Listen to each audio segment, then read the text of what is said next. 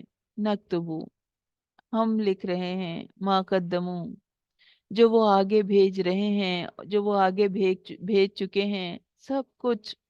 وہ آثارہم، آثار اثر کی جمع ہے، اس سے مراد ان کی زندگی میں کیے گئے اچھے برے ہر طرح کے کام، جس کی وجہ سے دوسرے لوگوں نے بھی جو ان کو فالو کر رہے ہیں ان کو دیکھ کے کسی کو دعوت دی، کسی کو نیکی کی طرف بلایا، کسی کو برائی کی طرف بلایا، گناہ کی طرف بلایا۔ تو کوئی نیک کام کیا یا برا کام کیا، سب کا سب لکھا جا رہا ہے۔ کوئی مسجد بنا دی، مدرسہ بنا دیا، لوگوں کو فائدہ پہنچانے والی کوئی چیز بنا دی کہ اس کی موت کے بعد بھی وہ لوگ فائدہ اٹھاتے رہیں۔ کوئی پھلدار درخت لگا دیا کہ لوگ اس کی چھاؤں میں بیٹھتے ہیں، اس کا پھل کھاتے ہیں۔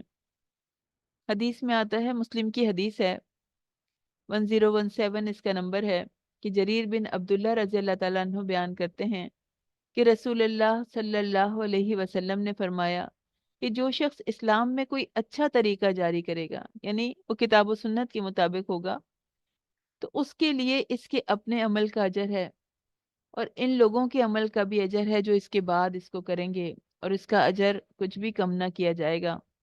اور اگر کسی نے گناہوں کا طریقہ اختیار کیا تو اس کے مرنے کے بعد بھی وہ ان کے گناہوں میں حصہ دار بنا رہے گا۔ آثارہم، نیکی یا بدی کی طرف چل کر جانے کے والے ان کے قدم، ان کے نشانات۔ تو جانا تو ہے اپنے اصلی گھر کی طرف۔ اس دنیا میں یہاں پہ جو بھی کر رہے ہیں، جتنی بھی محنت کر رہے ہیں، یا تو اپنے جہنم کے گھر کو سجا رہے ہیں یا جنت کے گھر کو۔ موت کے بعد اعمال نامہ بند کر دیا جاتا ہے۔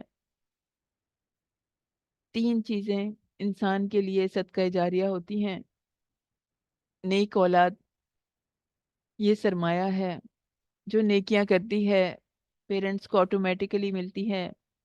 پھر کسی کو نافع علم سکھانا اور خود سیکھنا، خود سیکھ کے دوسروں کو سکھانا، یہ بھی صدقہ جاریہ ہے۔ پھر وہ مال جو انسان نیکیوں میں خرچ کرتا ہے، اللہ کے لیے خرچ کرتا ہے، یہ بھی صدقہ جاریہ ہے۔ تو اولاد بڑی قیمتی چیز ہے، اس کو اپنے رب کی طرف موڑ دینا، اس سے کنیکٹ کر دینا۔ دعائیں چاہیے، محنت چاہیے۔ اور اللہ تعالیٰ کہتے ہیں وَمَا تُقَدِّمُوا لِأَنفُسِكُم مِّن خَيْرٍ تَجِدُوهُ عِندَ اللَّهِ، جو کچھ بھی تم بھیجتے ہو اللہ تعالیٰ نے سب، تم جب جاؤ گے تو اللہ کے پاس پالو گے۔ ایک ایک چیز لکھی ہوئی ہے، ایک ایک چیز کی کاؤنٹنگ موجود ہے۔ کتنی دفعہ قرآن کو چھوا، کس نیت سے چھوا، کہاں بیٹھ کر پڑھا، کیا خیالات آئے، کیا ارادے پیدا ہوئے، کیا کیا احکام سامنے آئے تو کیا رسپانس تھا۔ ساری تسبیحات محفوظ کر دی گئی ہیں، سجدے محفوظ کر دیے گئے ہیں، نمازیں، روزے، عبادات، ہر چیز محفوظ ہے۔ زمین سجدوں کی گواہی بھی دے گی اور گناہوں کی گواہی بھی دے گی۔ تو انسان سوچے کہ اپنی اولاد کو کہاں لگا رہا ہے۔ عبد الدنیا بنا رہا ہے، عبد الدینار بنا رہا ہے، یا عبداللہ بنا رہا ہے۔ تو اللہ تعالیٰ نے ہر چیز کو امام مبین یعنی لوح محفوظ میں ہر چیز کو محفوظ کر دیا۔ ہر کام کو اللہ تعالیٰ نے اس میں درج فرمایا ہے، اور ہر شخص کا اعمال نامہ چھوٹا ہو بڑا ہو، ہر چیز پورے ڈسپلن کے ساتھ اس میں موجود ہے۔ پھر ایک واقعہ آ رہا ہے، اللہ تعالیٰ کہہ رہے ہیں وَاضْرِبْ لَهُم مَثَلًا أَصْحَابُ الْقَرْيَةِ، اور ان کے لیے بستی والوں کو بطور مثال بیان کرو، وہ واقعہ سناؤ، اِذْ جَاءَهَا الْمُرْسَلُونَ، جہاں پر اللہ تعالیٰ نے اپنے رسول بھیجے۔ تو انہوں نے بھی ان بستی والوں نے بھی لوگوں کو، ان رسولوں کو جھٹلا دیا۔ تو اس میں ہمارے نبی کے لیے بھی تسلی ہے کہ آپ پہلے رسول نہیں ہیں جسے اس کی قوم نے جھٹلایا ہے، جبکہ ہم نے ان کی طرف پہلے 2 پیغمبر بھیجے تو انہوں نے ان دونوں کو جھٹلا دیا۔ پھر ہم نے تیسرے سے تقویت دی تو انہوں نے کہا انہوں نے ان کو بتایا جا کے بے شک ہم تمہاری طرف بھیجے ہوئے ہیں، ہمیں ہمارے رب نے بھیجا ہے۔ وہ کہنے لگے بے شک ہم نے تمہیں منحوس پایا ہے، یقیناً اگر تم باز نہ آئے تو ہم ضرور تمہیں سنسار کر دیں گے اور تمہیں ہماری طرف سے دردناک عذاب پہنچے گا۔ جب بستی والے دلیل کے ساتھ جواب نہیں دے سکے تو پھر دھمکی پر اتر آئے، ان کو مارنے پر تل گئے۔ اس شہر میں سب سے دور والے کنارے پر ایک صالح شخص رہتا تھا۔ اللہ تعالیٰ نے اس کو قرآن میں مینشن کیا، اس کا نام تو مینشن نہیں کیا لیکن اس کا عمل کے ساتھ اس کو مینشن کیا کہ اسے جب خبر پہنچی تو وہ شہر کے سب سے دور والے کنارے سے دوڑتا ہوا آیا اور اپنی قوم کو سمجھانے لگا۔ اس کے عمل کو اللہ تعالیٰ نے رہتی دنیا تک کے لوگوں کے لیے نمونہ بنا دیا۔ جب اسے پتا چلا کہ پیغمبر آئے ہیں، وہ حق پر ہیں، تو اس نے صرف اتنا کافی نہیں سمجھا کہ وہ وہیں پر اپنی جگہ بیٹھ کر وہ اللہ اللہ کرتا رہتا، اپنی عبادت کرتا رہتا، بلکہ حق کی شہادت دینے کے لیے جتنی جلدی ہو سکتا تھا وہ دوڑتا ہوا پہنچا۔ اس کے دوڑنے کو بھی مینشن کیا،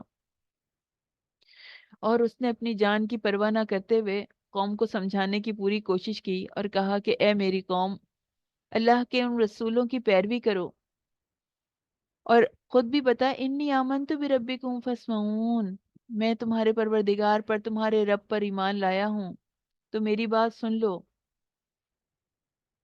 میں اس رب پر ایمان لایا ہوں جو صرف میرا نہیں ہے، تمہارا بھی رب ہے، تو تم پر لازم ہے کہ میری بات سنو۔ فاسمعونی بہت اہم ہے، بہت درد ہے اس میں، خلوص کی انتہا ہے، بے غرضی کی انتہا، کہ کسی طرح یہ سن لیں، کسی طرح یہ سمجھ جائیں، کسی طرح یہ بچ جائیں اس آگ سے، آگ کے اس گڑھے سے یہ بچ جائیں۔ ہم سے بھی یہ خلوص ریکوائرڈ ہے۔ اللہ نے یہ مثال ہمیں اس لیے دی ہے، اللہ چاہتے ہیں ہم بھی اپنے اپنے ساتھیوں کے لیے، اللہ کے بندوں کے لیے وہ خلوص رکھیں۔ تو اللہ نے فرمایا قیل ادخل الجنہ، حکم ہوا کہ جنت میں داخل ہو جاؤ۔ درمیان کی بات محذوف ہے، خود بخود سمجھ آ رہی ہے کہ اس کی قوم کے لوگ اس کے اوپر پل پڑے اور اسے شہید کر دیا۔ تو اللہ تعالیٰ نے کہا کہ تم جنت میں داخل ہو جاؤ۔ حضرت ابن مسعود رضی اللہ تعالیٰ عنہ فرماتے ہیں کہ ان کفار نے اس مومن کامل کو بے طرح پیٹا، بہت مارا، اور اسے گرا کر اس کے پیٹ پہ چڑھ بیٹھے، پیروں سے روندنے لگے یہاں تک کہ اس کی آنتیں نکل آئیں۔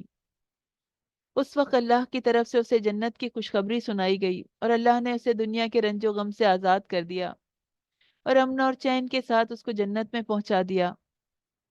اپنے ثواب اور اجر کو، عزت و اکرام کو دیکھ کر اس کے منہ سے نکلا کہ کاش میری یہ قوم جان لیتی کہ مجھے میرے رب نے بخش دیا اور میرا بڑا ہی اکرام کیا گیا۔ اللہ نے اس کی بات پہنچا دی، جو اس نے سوچا اللہ تعالیٰ نے رہتی دنیا تک وہ پیغام دے دیا، جنت میں داخلے کی بشارت دی، اور ساتھ ہی اس کی خیر خواہی کو بھی اللہ نے پہنچا دیا۔ جامع ترمذی کی حدیث ہے، نسائی میں بھی یہ حدیث موجود ہے کہ حضرت ابو ہریرہ رضی اللہ تعالیٰ عنہ سے روایت ہے کہ رسول اللہ صلی اللہ علیہ وسلم نے فرمایا کہ اللہ کی راہ میں شہید ہونے والا بندہ قتل کیے جانے کی بس اتنی ہی تکلیف محسوس کرتا ہے جتنی تکلیف تم میں سے کوئی آدمی چیونٹی کے کاٹنے پر محسوس کرتا ہے۔ تو بظاہر دیکھنے میں کسی کا انجام کتنا ہی برا کیوں نہ نظر آئے، کسی طرح سے کیسے کیسے بے گناہوں کا قتل کیا جاتا ہے، چاہے کوئی جسم کے ٹکڑے کر دے، آگ میں جلا دے، وہ شہید ہیں، تو وہ کسی تکلیف سے نہیں گزرتے، اللہ تعالیٰ ان کو اس تکلیف سے یعنی مبرہ کر دیتے ہیں۔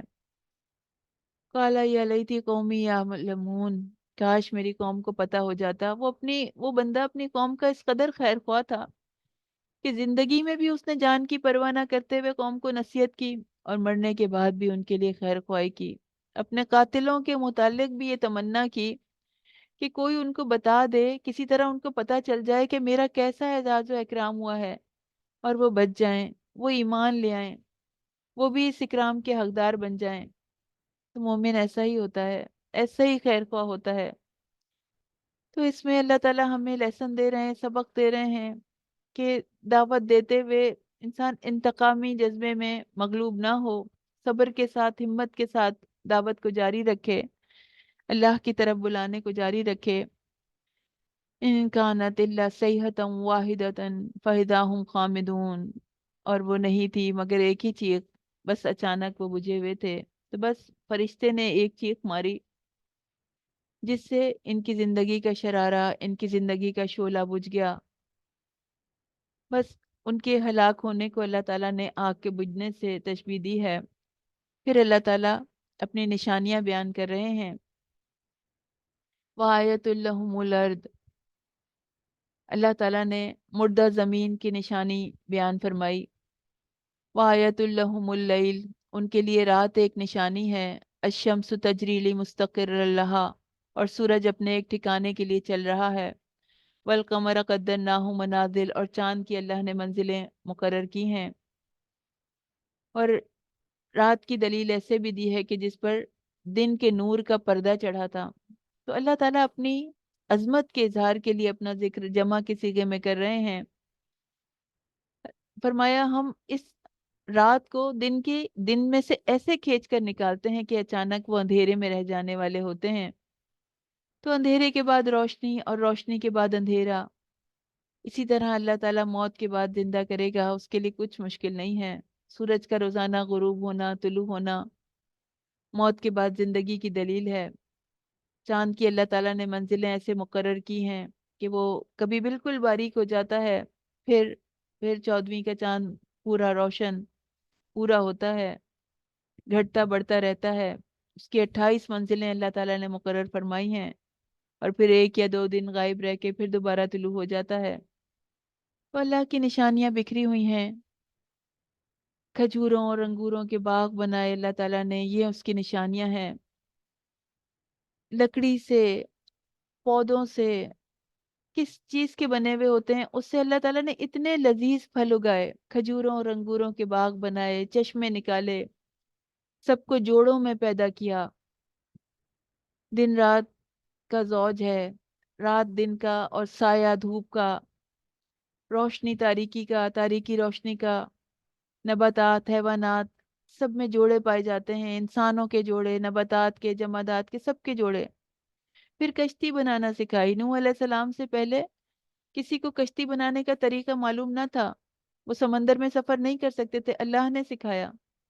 اور پھر اس کشتی کے علاوہ اور بہت ساری سواریاں بنائیں جس پہ کہ وہ سوار ہوتے ہیں۔ جتنے ہمارے پاس ٹرانسپورٹیشن کے ذرائع ہیں، یہ سب اللہ تعالیٰ ہی نے ان کا راستہ ہموار کیا۔ پھر قبر سے اللہ کے پاس حاضری ہوگی۔ اللہ تعالیٰ فرما رہے ہیں سور میں پھونکا جائے گا، اچانک وہ قبروں سے اپنے رب کی طرف تیزی سے دوڑنے والے ہوں گے۔ اس وقت انہیں یہ احساس نہیں ہوگا کہ وہ مر چکے ہیں، وہ زندہ کیے گئے ہیں۔ ابھی سمجھیں کہ ہم سوئے تھے، کسی نے ہمیں جگا دیا، کہیں گے ہائے ہماری بربادی، کس نے ہمیں اٹھا دیا؟ تو بس ایک چیخ ہوگی اور اچانک وہ سب ہمارے پاس حاضر کیے جائیں گے۔ مراد سور ہے کہ جب دوسری دفعہ سور میں پھونکا جائے گا تو لمحہ بھر میں قیامت برپا ہو جائے گی، کسی جان پر کوئی ظلم نہ کیا جائے گا، کسی کی نیکیوں میں کوئی کمی نہ کی جائے گی، اور نہ ہی کسی اور کے گناہ کسی پر لادے جائیں گے، بس انہی اعمال کی جزا ملے گی جو وہ کرتے تھے۔ الیوم نختم علی افواہہم، آج ہم ان کے منہوں پر مہر لگا دیں گے، اور ان کے ہاتھ ہم سے باتیں کریں گے، اور ان کے پاؤں ان کی گواہی دیں گے جس سے کہ وہ کمایا کرتے تھے۔ تو انسان کے جسم کے اعضاء، اس کے ہاتھ، وہ بتائیں گے کہ اس نے کیا گناہ کیے تھے، کہاں کہاں یہ تھم لگا تھا، کہاں کہاں کیا کیا ان انگلیوں نے ٹائپ کیا تھا، وہ خیر کی بات تھی یا گناہ کی بات تھی، ایک ایک چیز محفوظ کر دی گئی ہے۔ وَمَن نُعَمِّرْهُ نُنَكِّسْهُ فِي الْخَلْقِ، اور جسے ہم زیادہ عمر دیتے ہیں تو اسے بناوٹ میں الٹا کر دیتے ہیں۔ تو کیا یہ نہیں سمجھتے؟ انسان کی جوانی جیسے جیسے ڈھلتی ہے، بڑھاپا، کمزوری اور ناتوانی لے کر آ جاتا ہے، دوبارہ بچوں کی طرح کمزور ہو جاتے ہیں، ہر کام میں دوسروں کے محتاج ہو جاتے ہیں۔ زندگی کے ان انقلابات کو دیکھ کے بھی نہیں سمجھتے، اپنے رب کے بارے میں نہیں سمجھتے کہ وہ ہے جو کہ انسان کو دوبارہ زندہ کرتا ہے، تو اس کے لیے قیامت کو برپا کر دینا کچھ مشکل نہیں ہے۔ وہ جس کے بارے میں وہ جس نے تمہارے لیے سبز درخت سے آگ پیدا کر دی، تر و تازہ درخت پانی سے لبریز ہوتا ہے، اس نے پانی سے لبریز تازہ درخت میں آگ پکڑنے کا مادہ رکھ دیا، وہ مادہ رکھ دیا کہ جس سے تازہ لکڑی بھی جلنے لگتی ہے۔ تو اسی طرح وہ زندہ سے مردہ کو اور مردہ سے زندہ کو نکالتا ہے اور نکالے گا۔ سورہ صافات مکی سورہ ہے، مطلب صف بنانے والے 182 آیات ہیں، 957 اس کے ورڈز ہیں، 3825 اس کے لیٹرز ہیں، اور اس میں 5 رکوع ہیں۔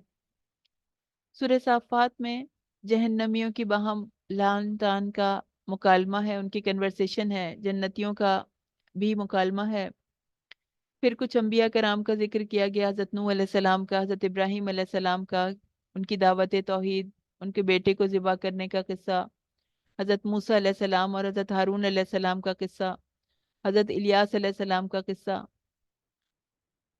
تو مثالیں دے کے اللہ تعالیٰ نے بتایا ایمان لانے والوں کا کیا طریقہ تھا۔ حضرت یونس علیہ السلام کے مچھلی کے پیٹ میں رہنے کا قصہ اس سورہ میں بیان کیا گیا ہے۔ وَالصَّافَّاتِ صَفًّا وَالزَّاجِرَاتِ زَجْرًا، قسم ہے ان جماعتوں کی جو صفیں باندھنے والی ہیں، خوب صف باندھنا۔ وَالتَّالِيَاتِ ذِکْرًا، پھر ان کی، وَالزَّاجِرَاتِ زَجْرًا، پھر وہ جو ڈانٹنے والے ہیں، زبردست ڈانٹنے والا۔ وَالتَّالِيَاتِ ذِکْرًا، پھر ان کی قسم جو ذکر کی تلاوت کرنے والے ہیں کہ تمہارا معبود ایک ہے۔ تو مفسرین بتاتے ہیں کہ یہ فرشتوں کی طرف اشارہ ہے، کائنات کا نظام چلانے والے فرشتے صف بستہ کھڑے ہوتے ہیں، جن کی ڈانٹ سے زمین اور آسمان کے معاملات کی تدبیر ہوتی ہے، اور جو پیغمبروں پر وحی نازل کرتے ہیں، ذکر الہی کی تلاوت کرتے ہیں، یہ سب فرشتے شاہد ہیں، گواہ ہیں۔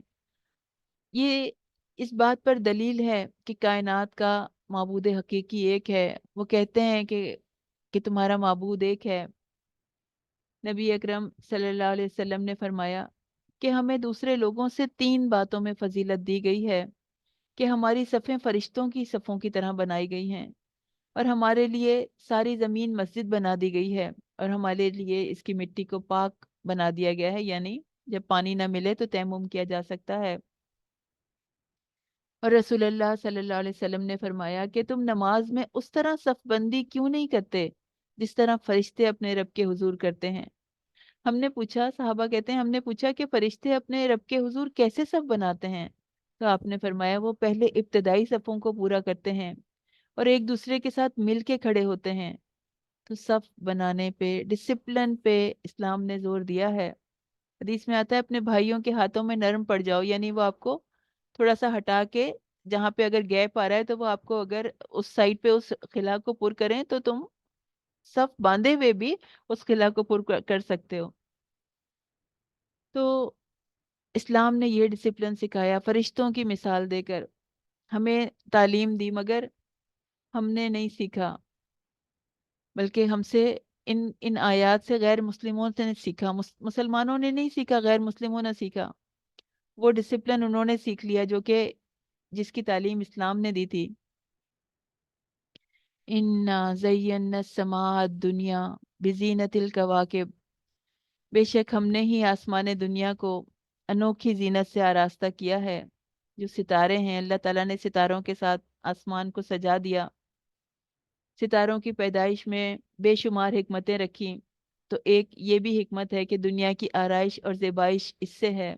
اگر ستارے نہ ہوتے تو آسمان کا حسن نہیں ہوتا، زمین پہ روشنی نہ ہوتی، اور اللہ نے ان کو شیطانوں کے مارنے کا بھی آلہ بنایا ہے۔ شیاطین کے لیے تو اللہ تعالیٰ نے بھڑکتی آگ تیار کر کے رکھی ہے۔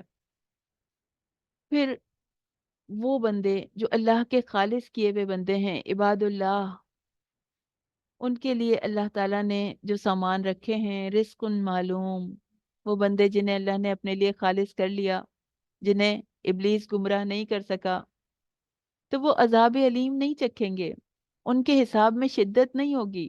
اللہ ان کی نیکیوں کو 10 سے یا 100 یا 700 گنا زیادہ بڑھا دے گا، بے حساب بھی بڑھا سکتا ہے، اس کی مرضی ہے۔ تو اللہ تعالیٰ انہیں معاف فرمائے گا، ان کے لیے اللہ نے رزق معلوم رکھا، ایسی روزی جو ان کے لیے مقرر ہو چکی ہے، جس کے ملنے کا انہیں یقین ہے، وہ ہمیں ہمیشہ ملتی رہے گی، ان کو وہ ان سے کبھی روکی نہیں جائے گی۔ فواکہن وہم مکرمون، ان کی کھانے کی تمام چیزیں ان کے لیے اویلیبل ہوں گی، پھل گوشت، لذت بھری چیزیں جو وہ چاہیں گے وہ ان کو ملے گی۔ اور پیٹ بھرنے کے لیے نہیں کھائیں گے، کیونکہ جنت میں تو بھوک پیاس کے ستانے کا سوال پیدا نہیں ہوتا۔ اور سب سے بڑھ کے تو وہ عزت بخشے جائیں گے، ان کی عزت کی جائے گی اللہ تعالیٰ کی طرف سے، فرشتوں کی طرف سے، جنت کے دوسرے ساتھیوں کی طرف سے، خدمتگاروں کی طرف سے انہیں عزت ملے گی۔ چاہے دنیا میں کتنا ہی مشکل وقت گزارا ہو، لوگوں نے ذلیل کرنے کی کوشش کی ہو، حقارت سے پیش آئے ہوں، یہاں اللہ مہمانی کریں گے۔ اللہ تعالیٰ ایسے جنت میں ان کو تختوں پر بٹھائیں گے کہ وہ آمنے سامنے بیٹھے ہوں گے، تذکرے کر رہے ہوں گے، اور ان پر صاف بہتی ہوئی شراب کا جام پھرائے جائیں گے، اور خوبصورت بیویاں ہوں گی۔ تو اللہ تعالیٰ کہتے ہیں کفار سے، پہلے اہل جنت کی مہمانی کا بتایا اور پھر اہل جہنم کی مہمانی کا ذکر آیا۔ ان دونوں میں کوئی مقابلہ نہیں ہے، ظاہر ہے جنت اور جہنم کا کوئی مقابلہ نہیں ہے، لیکن کفار چونکہ اپنے اعمال کو زیادہ بہتر سمجھتے ہیں، تو اللہ تعالیٰ نے بتایا بتاؤ دونوں میں سے کیا بہتر ہے، تم کیا پسند کرنا چاہتے ہو اپنے لیے؟ جہنم کے لوگوں کا کھانا زقوم ہوگا، زقوم کا درخت، گناہگار کا کھانا ہے زقوم، پگھلے ہوئے تانبے کی طرح ہے، پیٹوں میں کھولتا ہے، گرم پانی جس طرح کھولتا ہے اس طرح یہ کھولتا ہے۔ انتہائی گرم پانی سے ان کی توازے کی جائے گی، ایسی پیاس لگے گی انہیں، ایسی ہولناک پیاس لگے گی کہ مجبوراً انتہائی گرم پانی پئیں گے، اتنا سا گرم ہوگا کہ ان کی انتڑیوں کے ٹکڑے ٹکڑے کر دے گا۔ تو ذلت ہے، تحقیر ہے ان کے اعمال کی وجہ سے۔ اللہ تعالیٰ کہہ رہے ہیں بتاؤ تمہیں کون سا اپنے لیے پسند ہے، تم زندگی میں کس کی طرف بڑھ رہے ہو، کس کے لیے اعمال کر رہے ہو، کس کا سامان کر رہے ہو۔ پھر حضرت ابراہیم علیہ السلام کا واقعہ آتا ہے آیت 83 سے آیت 111 تک۔ وَإِنَّ مِن شِيَّتِهِ لِإِبْرَاهِيمَ، اور بے شک اس گروہ میں یقیناً ابراہیم علیہ السلام بھی تھے۔ حضرت نوح علیہ السلام کا کامیاب بندوں کا تذکرہ آیا، اور بتایا نوح علیہ السلام کا ساتھ دینے والے حضرت ابراہیم علیہ السلام بھی تھے۔ انبیاء کا اصل دین ایک ہی ہوتا ہے، ان کا جس دین کا نام اسلام ہے، سب کی امتیں ایک امتیں ہیں جو کہ امت مسلمہ ہیں، تو ان کا بھی حضرت ابراہیم علیہ السلام بھی ان میں سے ایک تھے۔ تو اور اللہ تعالیٰ کہتے ہیں حضرت ابراہیم علیہ السلام کے بارے میں، اِذْ جَاءَ رَبَّهُ بِقَلْبٍ سلیم، جب وہ اپنے رب کے حضور قلب سلیم لے کر آئے۔ قلب سلیم سے کیا مراد ہے؟ قلب سلیم جو اللہ کی مخلوق کے معاملے میں خیر خواہی کرنے والے ہوں، بندوں کے لیے خیر خواہ ہوں، جس دل میں بندوں کی محبت ہو، خلوص ہو۔ تو جریر بن عبداللہ رضی اللہ تعالیٰ عنہ کہتے ہیں کہ میں نے نبی صلی اللہ علیہ وسلم سے ہر مسلمان کے ساتھ خیر خواہی کرنے کی بیعت کی۔ تو اللہ تعالیٰ چاہتے ہیں کہ ہم اپنے دوسرے مومن بہن بھائیوں کے خیر خواہ ہوں۔ حضرت ابراہیم علیہ السلام نے بہت انٹلیکچوئل طریقے سے اللہ کی پہچان کروائی اپنی قوم کو، قلب سلیم رکھنے والے تھے، انتہا سے زیادہ خیر خواہ، کسی طرح یہ بچ جائیں، کسی طرح یہ آگ سے بچ جائیں، اور ان کی قوم نے ان کو ہی آگ میں پھینک دیا، آگ کے علاوہ جلا کر ان کو اس کے اندر پھینک دیا۔ اللہ تعالیٰ نے بچایا۔ پھر اللہ تعالیٰ نے ان کو، کہتے ہیں ہم نے ایک حلم والے لڑکے کی خوشخبری ان کو دی، ہم نے ان کی دعا قبول کر لی، ان کو بشارت دی۔ پھر حضرت ابراہیم علیہ السلام حضرت اسماعیل علیہ السلام کو اور ان کی والدہ کو مکہ کی غیر آباد سرزمین میں چھوڑ کر آ گئے۔ وہاں پر اللہ تعالیٰ نے ان کے لیے آب زمزم مہیا کیا، ایک قبیلے کو لا کے بسایا۔ ابراہیم علیہ السلام اسماعیل علیہ السلام اور ان کی والدہ کی خبر گیری کے لیے آتے رہتے تھے۔ جب ان کا بیٹا بڑا ہو گیا، اس عمر پہ پہنچ گیا کہ باپ کا ہاتھ بٹا سکے، تو ایک نیا امتحان پیش آیا۔ حضرت ابراہیم نے خواب میں دیکھا کہ وہ اپنے عزیز ترین بیٹے کو ذبح کر رہے ہیں، اور نبی کا خواب بھی وہی ہوتا ہے۔ اس لیے انہوں نے اللہ کا حکم سمجھ کر کسی بھی تردد کے بغیر اس پر عمل کرنے کا پکا ارادہ کر لیا، اور پھر بیٹے سے کہنے لگے، اے میرے بیٹے، میں خواب میں دیکھتا ہوں کہ میں تجھے ذبح کر رہا ہوں، تو تیرا کیا خیال ہے؟ تو مجھے بتا۔ ماں فنظر ماذا ترا، بیٹے کی رائے پوچھنے کا یہ مطلب نہیں تھا کہ اگر وہ نہیں مانتا تو وہ اس پہ عمل نہیں کرتے، بلکہ چاہ رہے ہیں کہ وہ بھی اللہ کا فرما بردار بنے۔ تو انہوں نے بھی حضرت اسماعیل علیہ السلام نے کہا، یا ابتی، ابتی افعل ما تؤمر، آپ وہ کیجئے جس کا آپ کو حکم دیا جاتا ہے۔ ستجدنی انشاءاللہ من الصابرین، اگر اللہ نے چاہا تو آپ مجھے ثابت قدم پائیں گے، میں اس آزمائش پر صبر کرنے والوں میں سے ہوں گا۔ تو حضرت ابراہیم علیہ السلام نے ساری کی ساری اپنی انرجی اللہ کے کلمے کو بلند کرنے کے لیے خرچ کی۔ ساری زندگی، کب سے وہ اولاد کے لیے دعائیں کر رہے ہوں گے، صالح اولاد کے لیے، اور اللہ تعالیٰ نے انہیں بڑھاپے میں بیٹا عطا کیا، اور وہ بھی جب بھاگنے دوڑنے کے قابل ہو گیا تو اللہ نے اس کی بھی قربانی مانگ لی۔ لیکن حضرت ابراہیم نے اللہ کے ہر حکم پر ہمیشہ سر جھکا دیا، اپنے آپ کو سپرد کر دیا اپنے رب کے۔ قال اسلمت لرب العالمین، جو ان کے رب نے چاہا انہوں نے ویسا کیا۔ اللہ تعالی ہمیں بھی اپنی ایسی محبت عطا فرما دے کہ ہمیں اللہ کا کوئی حکم بھاری نہ لگے، مشکل نہ لگے، خوشی سے کرنے والے ہوں۔ تو جو بھی قرآن کا حکم آ جائے ہم بھی اس کے اوپر سر جھکا دیں، حضرت ابراہیم علیہ السلام کی طرح۔ اللہ تعالیٰ قربانی نہیں لیتا، اللہ تعالیٰ صرف چیک کرتا ہے، ٹیسٹ کرتا ہے۔ ابراہیم علیہ السلام نے کو آگ سے نکال دیا، حضرت ابراہیم علیہ السلام کو ان کا بیٹا واپس کر دیا، اور امامت بھی دی، بلندی بھی دی، مرتبہ بھی دیا۔ تو اللہ کے حکم کی جب اطاعت آتی ہے، جب اطاعت کرتا ہے مومن، تو اللہ اس کو بلند کرتا ہے۔ اس طرح ایک بوڑھے باپ نے اپنے رب کی محبت میں اپنے لختے جگر کی گردن پہ چھری پھیر دی، سب سے قیمتی چیز کو قربان کرنے کے لیے سامنے پیش کر دیا، اور وہی بنی اسرائیل تھے کہ انہوں نے کیسے کیسے ایک ایک حکم کے اوپر کتنا کتنا آرگیومنٹ کیا۔ تو یہ ہمیں اپنے اندر چیک کرنا ہے کہ اللہ کے حکم پر ہمارا کیا رد عمل ہوتا ہے، حضرت ابراہیم علیہ السلام جیسا ہوتا ہے یا بنی اسرائیل جیسا ہوتا ہے۔ سورہ سعد، سورہ سعد مکی سورہ ہے۔ سعد والقرآن ذی الذکر، اس نصیحت والے قرآن کی قسم۔ الذکر کے معنی عزت اور شرف بخشا جا رہا ہے، یہ نصیحت بھی ہے، عزت اور شرف بھی ہے، اور ان تمام چیزوں کا ذکر اس قرآن میں موجود ہے جو کہ انسان کو نجات دینے کے لیے ضروری ہیں۔ بل الذین کفروا فی عزت و شقاق، بلکہ وہ لوگ جنہوں نے کفر کیا، تکبر اور مخالفت میں پڑے ہوئے ہیں، جو قرآن کے احکام کو ماننے سے انکار کر دیتے ہیں۔ تو وہ کیا سمجھتے ہیں کہ وہ اللہ سے زیادہ علم رکھتے ہیں، وہ اللہ سے زیادہ قدرت رکھتے ہیں، اور جب انسان اللہ کے آگے سر جھکا دیتا ہے کہ جو میرے رب نے پسند کیا میں وہی کروں گی، چاہے مجھے مشکل لگے یا آسان لگے، تو یہی رویہ ہم سے مطلوب ہے۔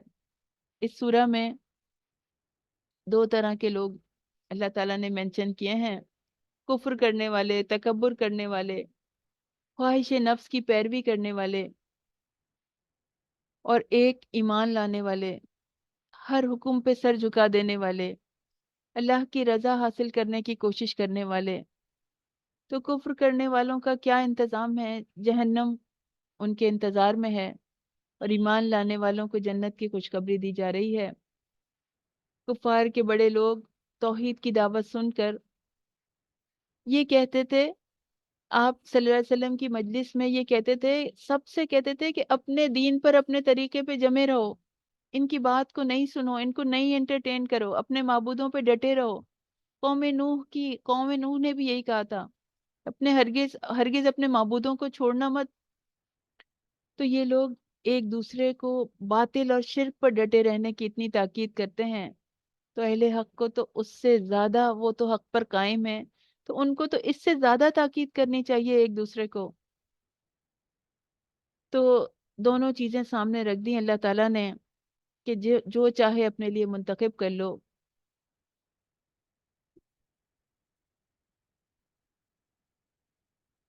جمع متکلم کے صیغے میں اللہ تعالیٰ نے مینشن کیا اپنے آپ کو، اس کلام کا اظہار کر کے بتا دیا کیٹیگری کو، اور یہ بھی بتا دیا فَاعْبُدُ اللَّهِ کہ اللہ کی عبادت کرو۔ عبد اپنے مالک سے اختلاف نہیں کرتا، اس کے ہر حکم پر، اس کی وحی پر عمل کرنے والا ہوتا ہے۔ سورہ زمر سورہ زمر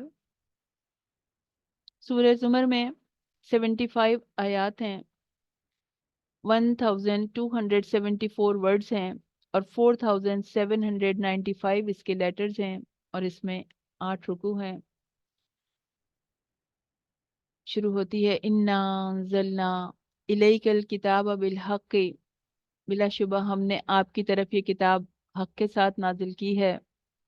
فَاعْبُدُ اللَّهَ، تو بس اللہ کی عبادت کیجئے، مخلصاً خالص ہو کر، مخلصاً لہ دین، اس کے دین کے لیے خالص ہو کر۔ تو عبادت، جب یہ کتاب اتری تو اللہ تعالیٰ کہہ رہے ہیں اپنے نبی کے توسط سے، ہم سب سے کہہ رہے ہیں فَاعْبُدُ اللَّهَ، اللہ کی اطاعت کرو، اللہ کے آگے جھک جاؤ، اس کے لیے خالص ہو جاؤ۔ جو رب پہ بھروسہ رکھو، اس نے تمہارے لیے جو پسند کیا اس کی اطاعت کرو، اس کے ماننے والوں میں شامل ہو جاؤ۔ امن ہوا قانتن، کیا یہ بہتر ہے یا وہ شخص جو رات کی گھڑیوں میں سجدہ کرتے ہوئے اور قیام کرتے ہوئے عبادت کرنے والا ہے، آخرت سے ڈرتا ہے اور اپنے رب کی رحمت کی امید رکھتا ہے؟ کہہ دے کیا برابر ہیں وہ لوگ جو جانتے ہیں اور جو نہیں جانتے؟ تو نصیحت تو عقل والے ہی قبول کرتے ہیں۔ قانتن کا لفظ عبادت کرنے والا، فرما بردار، خشوع و خضوع کرنے والا، عاجزی کرنے والا۔ تو اللہ تعالیٰ کہہ رہے ہیں امن، یا وہ شخص، اس لفظ سے ظاہر ہے کہ اس سے پہلے بھی کچھ الفاظ محذوف ہیں۔ اللہ تعالیٰ پوچھ رہے ہیں احاذا خیرن، کیا یہ مصیبت میں اپنے رب کو پکارنے والا اور نعمت کے عطا کرنے پر اس کو بھول جانے والا بہتر ہے، یا یہ شخص جو کہ رات کی گھڑیوں میں سجدہ کرتا ہے، دن کے وقت ہی عبادت نہیں کرتا بلکہ رات کی گھڑیوں میں بھی سجدے کرتا ہے، اور اللہ کی عبادت کرنے والا ہے، اللہ کا فرما بردار ہے۔ ایمان اللہ تعالیٰ کے خوف اور اس امید کے درمیان ہوتا ہے۔ تو اللہ تعالیٰ، اللہ کے رسول نے بتایا کہ ایک دفعہ انس رضی اللہ تعالیٰ عنہ فرماتے ہیں کہ نبی کے اکرم صلی اللہ علیہ وسلم ایک نوجوان کے پاس گئے جو نزع کے عالم میں تھا، تو آپ صلی اللہ علیہ وسلم نے فرمایا کہ تو اپنے آپ کو کس حال میں پاتا ہے؟ اس نے کہا اللہ کی قسم یا رسول اللہ، میں اللہ سے امید رکھتا ہوں اور اپنے گناہوں سے ڈرتا بھی ہوں۔ تو آپ صلی اللہ علیہ وسلم نے فرمایا کہ اس جیسے مقام پر کسی بندے کے دل میں یہ دونوں چیزیں جمع نہیں ہوتی، مگر اللہ تعالیٰ اسے وہ چیز عطا کرتا ہے جس کی وہ امید رکھتا ہے، اور اس چیز سے اسے امن عطا کرتا ہے جس سے وہ ڈرتا ہے۔ تو شکر گزار ہونے کا طریقہ بتایا جا رہا ہے۔ تنہائی کے اوقات میں، رات کی گھڑیوں میں قیام اور سجدے، تہجد کی نماز، ہو سکتا ہے کب کب انسان جو ہے وہ تہجد کو بڑی خشوع و خضوع سے پڑھتا ہے، جب وہ کسی تکلیف میں ہوتا ہے، کسی پریشانی میں ہوتا ہے، کسی بیماری میں ہوتا ہے، اس کی کوئی محبت خطرے میں ہوتی ہے، کوئی ضرورت پڑ جاتی ہے، تو تب اللہ کی یاد اٹھاتی ہے جب ہر جگہ سے مایوس ہو جاتا ہے۔ لیکن لیکن اللہ تعالیٰ چاہتے ہیں کہ اس کی محبت میں بھی سر جھکانے والے ہوں، اس کی محبت میں بھی سجدے کرنے والے ہوں، وہ وہ کیفیت مل جائے کہ انسان کو جہنم کا ڈر اٹھا دے اور جنت کا شوق اس کو قیام میں کھڑا رکھے اپنے رب کی رحمت کی امید پر۔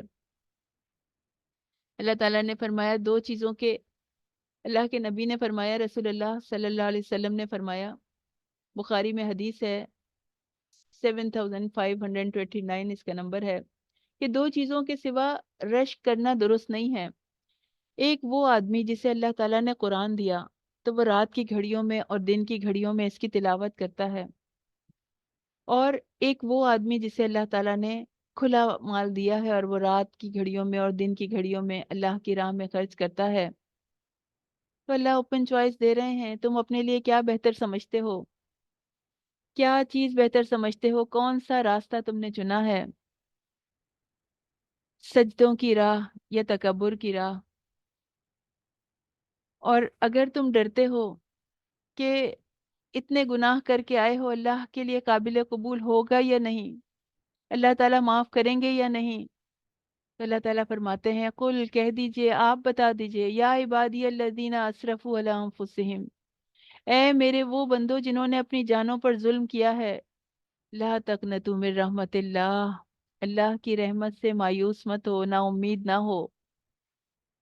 ان اللہ یغفر الذنوب جميعا، اللہ تعالیٰ سب کے سب گناہ معاف کر دے گا، بخش دے گا، کیونکہ انہ هو الغفور الرحیم، نہایت رحم کرنے والا ہے۔ آپ سے کہلوایا جا رہا ہے، قل اے نبی آپ بتا دیجئے، یا عبادی الذین اسرفوا، اسراف حد سے زیادہ بڑا ہوا، کہ آپ انہیں بتا دیجئے جو میرے جو بندے حدود سے باہر نکل گئے، میری بنائی ہوئی حدود سے باہر نکل گئے، جنہوں نے اپنی جانوں پر ظلم کیا۔ ہر گناہ انسان کی جان پر ظلم ہے، ایسا رحیم و کریم رب ہے، گناہ گاروں کو پکار رہا ہے، ہم گناہ گاروں کو۔ جب انسان قرآن پڑھتا ہے تو اپنے رب کی طرف لوٹتا ہے، سمجھتا ہے، اپنے رب سے کلام کرتا ہے، احساس ندامت اس کے اوپر غالب آ جاتا ہے کہ کیسے کیسے نیک لوگ تھے، کیسے اپنی جانوں کو اللہ کے سپرد کر دینے والے تھے، اللہ سے محبت کرنے والے تھے، آزمائشیں اور تکلیفیں برداشت کرنے والے تھے۔ انسان سوچتا ہے کہ اتنے نیک بندے، اور میرا کیا مقام ہوگا، میری کیا حیثیت ہے ان کے آگے، کتنے گناہ کر چکا، کیا کیا چیزیں، کیا کیا غلطیاں ہوئیں، اپنے مالک کے آگے سر اٹھانے کے بھی قابل نہیں ہوں۔ انسان سوچتا ہے تو آنسو شدت سے بہنے لگتے ہیں، بے قراری ہوتی ہے کہ میں نے کیا کیا، میں نے اپنی زندگی کن کن چیزوں میں گزاری، میں بلند درجات کے لیے کوالیفائی نہیں کر سکتا، مجھ سے تو یہ گناہ ہوئے ہیں، تو کیا میں اللہ کے دیدار سے محروم کر دیا جاؤں گا؟ کیا کیا میرے مقدر میں آگ ہوگی؟ کیونکہ گناہوں کی بدولت یہی ملتی ہے، تو کیا میں اللہ کے قریب نہیں آ سکتا؟ کیا میں لوٹ نہیں سکتا؟ اللہ کہہ رہے ہیں کہ اے میرے نبی آپ ان کو بتا دیجئے، ان کو خوشخبری سنا دیجئے، یہ گناہوں کے بوجھ تلے دب گئے ہیں،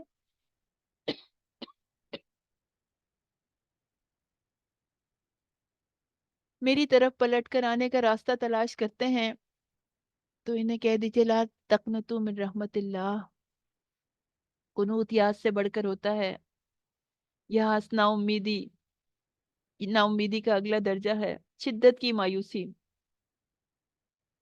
اللہ تعالیٰ کہہ رہے ہیں مایوس نہیں ہو اللہ کی رحمت سے، کیونکہ ان اللہ یغفر الذنوب جميعا، سب کے سب گناہوں کو بخش دے گا، بہت مغفرت کرنے والا ہے، غفور ہے، فعول کے وزن پہ، مبالغے کا صیغہ ہے، رحیم فعیل کے وزن پہ۔ تو مایوس مت ہو، واپسی کا راستہ ہے، دل کے آئینے سے داغ دھبے ہٹانے ہوں تو قرآن کے نور سے قرآن کی آیات دھو دیتی ہیں گناہوں کو۔ جب انسان اپنی غلطیوں پہ پشیمان ہوتا ہے، اللہ تعالیٰ بتا رہے ہیں کثرت سے استغفار کرو اور اپنے رب کی طرف لوٹ آؤ، اللہ تمہارا استقبال کرے گا، اس کے فرشتے تمہارا استقبال کریں گے، لیکن وَأَنِيبُوا إِلَىٰ رَبِّكُمْ وَأَسْلِمُوا لَهُ، اپنے رب کی طرف پلٹو، اس کے متی بن جاؤ، اس سے پہلے کہ تم پر عذاب آ جائے اور پھر تمہاری مدد نہ کی جائے۔ انیبو، رجوع کرنا، پلٹ آنا، تاکید کے ساتھ کہا جا رہا ہے کہ تمہیں موت سے پہلے کفر سے توبہ کرنی ہوگی، کیونکہ اس کے بعد توبہ کا کوئی فائدہ نہیں ہے اور نہ ہی پھر کوئی تمہاری مدد کر سکے گا، لیکن اس کے لیے ایک شرط ہے، وَاتَّبِعُوا أَحْسَنَ مَا أُنزِلَ إِلَيْكُم مِّن رَّبِّكُمْ، سب سے اچھی بات کی پیروی کرو جو تم پر نازل کی گئی ہے۔ اللہ تعالیٰ کہہ رہے ہیں اللہ کی نازل کردہ وحی پہ، قرآن پہ، حدیث کی پیروی کرو، ساری کی ساری آسن ہے، تمام کلام سے اچھی۔ تو اللہ کی طرف پلٹ آنے کا ارادہ کیا ہے تو اس کے اوپر جم جاؤ، اس مشل کو تھام لو، یہ تمہاری زندگی میں روشنی کر دے گی، تمہیں ثابت قدمی دے گی۔ اللہ کے نبی نے فرمایا تھا کہ میں تمہارے درمیان دو چیزیں چھوڑ کے جا رہا ہوں، اگر ان کو مضبوط پکڑو گے تو کبھی گمراہ نہیں ہوگے، قرآن اور سنت۔ ان کے پیچھے چلو، ان کو اپنا امام بنا لو، عمل کرو، تو تمہارے لیے کامیابی کی راہیں کھلی ہیں۔ سورہ مومن، سورہ مومن میں 118 ورسز ہیں، 1162 اس کے ورڈز ہیں، 4401 اس کے لیٹرز ہیں، اس میں 6 رکوع ہیں۔ حامیم تنزیل الکتاب من اللہ العزیز العلیم، اس کتاب کا اتارنا اللہ کی طرف سے ہے جو سب پر غالب ہے، ہر چیز کو جاننے والا ہے۔ اس صورت میں توحید کا ذکر ہے، قیامت اور اسلام کے بنیادی عقائد کا ذکر ہے، اور کفار اور مسلمانوں کے آپس میں جھگڑے اور بحث کا بھی تذکرہ ہے۔ ان دو آیات میں اس کتاب کو نازل کرنے والی کی صفات کو مینشن کیا گیا ہے، ایسی صفات کہ اس میں کفار کے تمام اعتراضات کا جواب سامنے آ گیا۔ کہ کتاب کے نازل کرنے والے کی صفات یہ ہیں، العزیز کی طرف سے نازل کی گئی ہے، کسی کمزور ہستی کی طرف سے نہیں ہے، بلکہ العزیز کی طرف سے ہے جو کائنات کی ہر چیز پر غالب ہے، اپنے کلمے کو بلند کرنے اور اس کا نفاذ کرنے کی قدرت رکھتا ہے، اور العلیم ہے، علم رکھنے والا ہے، مکمل علم رکھنے والا، ہر چیز کا براہ راست اور پورا پورا علم رکھنے والا، غافر الذنب ہے، گناہ بخشنے والا ہے، جو بندے اس کی طرف قدم بڑھاتے ہیں، اس سے بخشش مانگتے ہیں، اس سے معافی مانگتے ہیں، بخشتا رہتا ہے، قابل التوب ہے، توبہ قبول کرنے والا، جو اس کی طرف پلٹے تو اس کے گناہوں کو معاف کر دیتا ہے، شدید العقاب بھی ہے، بہت سخت سزا دینے والا، ذی طول بھی ہے، بڑے فضل والا، لا الہ الا ہو، اس کے سوا کوئی معبود نہیں ہے۔ ما یجادل فی آیات اللہ الا الذین کفروا، اللہ کی آیات میں جھگڑا نہیں کرتے مگر وہ لوگ جنہوں نے کفر کیا۔ اور اللہ تعالیٰ کہہ رہے ہیں فلا یغرر تقلبہم فی البلاد، وہ اللہ کہہ رہے ہیں کہ ان کا شہروں میں چلنا پھرنا تمہیں دھوکے میں نہ ڈال دے۔ تو بتایا جا رہا ہے کہ تم کس سے امپریس ہوتے ہو، کس سے تمہارے دل مروب ہیں، ان کی چمک دمک، ان کا شہروں میں چلنا پھرنا تمہیں دھوکے میں نہ ڈالے، ان کی خوشحالی پر، ان کے عیش و عشرت پر، ان کی تجارت یا دوسرے کاموں میں تم یہ دیکھ کر اس غلط فہمی میں مبتلا نہ ہو جانا کہ یہ اللہ کے پسندیدہ لوگ ہیں تو ان کو اتنا انعام ملا ہوا ہے، بس انہیں تو مہلت دی جا رہی ہے۔ اور کافر لوگ اللہ کی آیات میں جھگڑا کرتے ہیں، آیات الہی کو رد کرتے ہیں، جھٹلاتے ہیں، مومنین کا یہ کام نہیں ہے، مومنین تو اس کے آگے سر جھکا دینے والے ہیں۔ اور الذین یحملون العرش، وہ فرشتے جو عرش کو اٹھائے ہوئے ہیں اور جو اس کے ارد گرد ہیں، اپنے رب کی حمد کے ساتھ تسبیح کرتے ہیں، اس پر ایمان رکھتے ہیں، اور ان لوگوں کے لیے بخشش کی دعائیں کرتے ہیں جو ایمان لائے، کہتے ہیں اے ہمارے رب، تو نے ہر چیز کو رحمت اور علم سے گھیرا ہوا ہے، تو ان لوگوں کو بخش دے جنہوں نے توبہ کی ہے اور تیرے راستے پر چلے ہیں، اور انہیں بھڑکتی ہوئی آگ کے عذاب سے بچا۔ تو فرشتے جو کہ عرش اٹھائے ہوئے ہیں وہ مومنوں کی بخشش کی دعا کرتے ہیں، ان کے لیے کہتے ہیں کہ جنہوں نے توبہ کی ہے ان کو بھڑکتی آگ کے عذاب سے بچا لے۔ عرش اللہ کی تمام مخلوقات میں سب سے بڑی مخلوق ہے، کیونکہ وہ تمام زمینوں اور آسمانوں کے اوپر ہے، اور عرش کو اٹھانے والے فرشتوں کی عظمت کا کیا حال ہوگا۔ اس آیت میں توبہ کرنے والوں کے لیے فرشتے استغفار کرتے ہیں، دعا کرتے ہیں اور کہتے ہیں کہ اے ہمارے رب، انہیں ہمیشہ رہنے والی جنتوں میں داخل کر جس کا تو نے ان سے وعدہ کیا ہے، ان کو بھی، ان کے باپ دادا کو بھی، ان کی بیویوں کو بھی، ان کی اولاد کو میں سے بھی جو اس لائق ہو، اور بلا شبہ تو ہی سب پر غالب ہے اور کمال حکمت والا ہے۔ اور اور فرمایا اور انہیں برائیوں سے بچا، اور تو جسے اور تجھے اور تو جسے اس دن برائیوں سے بچا لے تو یقیناً تو نے اس پر مہربانی فرمائی۔ ذالک هو الفوز العظیم، اور یہی سب سے بڑی کامیابی ہے۔ تو دعا کرنے کا سلیقہ بھی سکھایا جا رہا ہے۔ اللہ تعالیٰ کو ربنا، اے ہمارے رب، اے ہمارے پالنے والے کہہ کر پکارتے ہیں، اس کی رحمت اور علم کا واسطہ دے کر اس سے سوال کرتے ہیں کہ اے اللہ، تیری رحمت ہر چیز پر وسیع ہے، تیرا علم ہر چیز پر وسیع ہے۔ ہمیں بھی سکھایا جا رہا ہے کس طرح مانگو، اس کی رحمت اور علم کے تقاضے کے ساتھ بخشش مانگو۔ جس نے جو گناہوں سے باز آ گیا، جس نے گناہوں سے توبہ کر لی، جس نے گناہوں کو اپنے اعمال نامے سے ڈیلیٹ کروا دیا، تو وہی کامیابی پانے والے ہیں۔ اور ایمان کتنی خوبصورت چیز ہے، اللہ آنر کرتے ہیں۔ اللہ تعالیٰ، اللہ کے فرشتے ایمان کی بیسس پہ دعا کر رہے ہیں، تو انسان بھی ایمان کو ویلیو کرے کہ کچھ بھی چھن جائے، جو بھی پاس ہے چلا جائے، مگر ایمان نہ چھنے، ایمان نہ بکے، اور ایک دوسرے کے لیے دعائیں کرنے والے ہیں۔ ایسے ہی ہوتے ہیں رب کے خالص کیے ہوئے بندے، فرشتوں کی مثال دی جا رہی ہے، فرشتوں کی طرح ہمدرد ہوتے ہیں، دوست ہوتے ہیں۔ اللہ فرشتوں کو ان کا ساتھی بنا دیتا ہے۔ مومنین بھی ایک دوسرے کے لیے اس طرح دعائیں کرنے والے ہوتے ہیں۔ جب کوئی مومن باوضو ہو کر سوتا ہے تو فرشتے اس کے لیے دعا کرتے ہیں۔ جب کوئی مومن عیادت کے لیے نکلتا ہے تو فرشتے اس کے لیے دعا کرتے ہیں۔ جو قرآن پڑھتے ہیں ان کے لیے دعا کرتے ہیں، ان کی محفل کو ڈھانپ لیتے ہیں۔ فرشتے تمام اہل زمین کے لیے جو علم حاصل کرتے ہیں ان کے لیے دعا کرتے ہیں۔ تو مسلمان بھی مسلمان کے لیے دعا کرتا ہے۔ جو مسلمان بھائی اپنے مسلمان بھائی کے لیے دعا کرتا ہے تو فرشتہ اس کے اوپر آمین کہتا ہے۔ جتنی دیر انسان نماز کے بعد جا نماز پہ بیٹھا رہتا ہے وضو کے ساتھ، تو فرشتے اس کے لیے دعائیں کرتے رہتے ہیں۔ اور فرمایا رفیع الدرجات ذو العرش، وہ بہت بلند درجوں والا عرش کا مالک ہے۔ اپنے بندوں میں سے جس پر چاہتا ہے اپنے حکم سے وہی اتارتا ہے تاکہ ملاقات کے دن سے ڈرائے۔ ذو العرش، عرش کا مالک ہے وہ رب۔ جنت کے 100 درجے ہیں جنہیں اللہ تعالیٰ نے اپنے راستے میں جہاد کرنے والوں کے لیے، کوشش کرنے والوں کے لیے تیار کیا ہے۔ ہر 2 درجوں کے درمیان اتنا فاصلہ ہے جتنا آسمان اور زمین کے درمیان فاصلہ ہے۔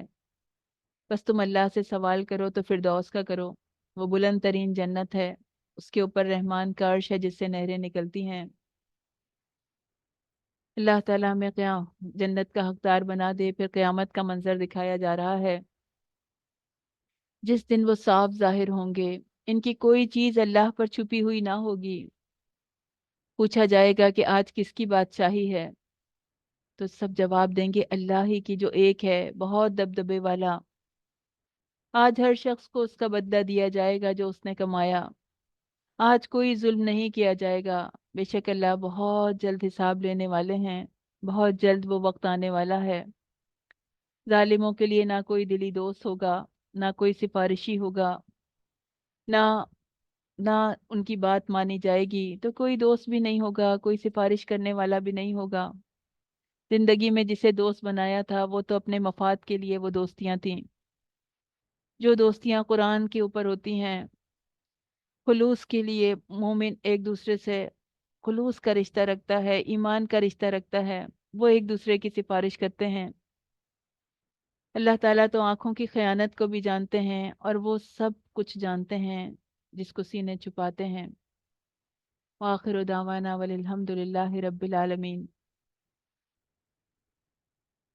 ذرا ان پوائنٹس کو دہرا لیتے ہیں جو آج کے پوائنٹس ہیں۔ قرآن حکیم عزیز اور رحیم رب کا نازل کردہ ہے۔ اے ہمارے مالک، اے عزیز اور رحیم رب، ہمیں اس کتاب کے ساتھ جوڑ دے۔ ہماری زندگی کی آخری سانس تک ہمیں اس کے ساتھ کنیکٹ کر دے۔ ہمارے دنیا سے جاتے وقت تک ہم اس کے ساتھ جڑے رہیں۔ اللہ ہمیں توفیق دے۔ امت مسلمہ کو ذمہ داری دی گئی ہے کہ قرآن کا پیغام ہر شخص تک پہنچانا ہے۔ اللہ تعالی ہمیں اس ذمہ داری کو پورا کرنے والا بنا دے۔ اللہ ہمارا حصہ ڈال دے اس قرآن کے پیغام کو پہنچانے میں، توحید کے پیغام کو پہنچانے میں۔ اللہ لوگوں کو، بھٹکے ہوئے لوگوں کو تیرے ساتھ جوڑنے میں اللہ ہمارا حصہ ڈال دیجئے۔ رسولوں کی حمایت کرنے والے شخص نے اپنی قوم کی کس قدر خیر خواہی کی کہ زندگی میں بھی جان کی پرواہ نہ کرتے ہوئے قوم کو نصیحت کی، اور مرنے کے بعد بھی ان کے لیے خیر خواہی چاہی۔ اے ہمارے رب، اے رب کریم، اے رحمتوں والے رب، ہمیں بھی ایسا خیر خواہ بنا دے۔ مسلمان قوم کو ایک دوسرے کا خیر خواہ بنا دے، ایک دوسرے کے لیے اچھا چاہنے والا بنا دے، ایک دوسرے کا ہمدرد بنا دے، ایک دوسرے کے لیے دعائیں کرنے والا بنا دے۔ اللہ نے فرمایا، ہم لکھ رہے ہیں جو عمل انہوں نے آگے بھیجے، اور ان کے چھوڑے ہوئے نشان بھی۔ ہمارے سارے نشان محفوظ کیے جا رہے ہیں، جو جو بھی ہم کرتے ہیں ہمارے نشان محفوظ کیے جا رہے ہیں۔ اے ہمارے مالک، جو غلطیاں ہم سے ہوئیں، جو گناہ ہم سے ہوئے، اللہ ان کے نشانات کو مٹا دیجئے۔ ہمارے ان گناہوں کو اعمال نامے سے ڈیلیٹ کرا دیجئے، اور ہمیں نیکیوں کی توفیق دیجئے کہ ہم نیکیوں کے آثار بنائیں، نیکیوں کو اپنے لیے صدقہ جاریہ بنائیں۔ حضرت ابراہیم علیہ السلام کے بارے میں کہا گیا کہ جب وہ اپنے رب کے حضور قلب سلیم لے کر آئے، یا اللہ ہمیں بھی قلب سلیم عطا فرما دیجئے، ہمیں بھی خیر خواہی والا دل عطا فرما دیجئے۔ یا اللہ آپ کی عبادت کرنے والا، آپ کے قرآن کے نور سے بھرا ہوا دل عطا فرما دیجئے۔ رات کی گھڑیوں میں بھی سجدے اور قیام کے ساتھ عبادت کرنے والا اللہ کو بہت پسند ہے۔ اے ہمارے مالک، ہمیں توفیق دے دیجئے کہ ہم رات کی گھڑیوں میں سجدے کریں، دن کی گھڑیوں میں بھی سجدے کرنے والے ہوں، رات کی گھڑیوں میں بھی قیام کرنے والے اور سجدے کرنے والے ہوں، تہجد میں اٹھنے والے ہوں۔ اللہ ایسا ڈر دے دیجئے اپنا، ایسا خوف دے دیجئے، ایسی محبت دے دیجئے کہ قیام کرتے ہوئے قدم نہ لرزیں، کوئی تذبذب نہ ہو، ایسی ہمت آ جائے، ایسی انرجی آ جائے، خوشی کے ساتھ، محبت کے ساتھ، آنسوؤں کے ساتھ قیام کرنے والے ہوں، اور گڑ گڑا کر دعائیں کرنے والے ہوں رات کے پچھلے پہر۔ اور زقوم کا درخت گناہ گاروں کا کھاجا ہے، بہت بری سزا ہے جہنمیوں کی۔ اللہ تعالی ہمیں جہنم سے دور کر دیجئے گا میرے مالک۔ اللہ ہمیں ربنا لا تجلنا منہم، کائنات کا نظام چلانے والے فرشتے جو اس کے سامنے صف بستہ کھڑے ہوتے ہیں، اللہ مسلمان قوم کو بھی فرشتوں کی طرح ڈسپلن بنا دے، صفیں بنانے والا بنا دے، ویسا بنا دے جیسا میرے مالک آپ ہم سے چاہتے ہیں۔ جن کاموں میں آپ کی رضا ہے ہمیں ان میں لگا دیں۔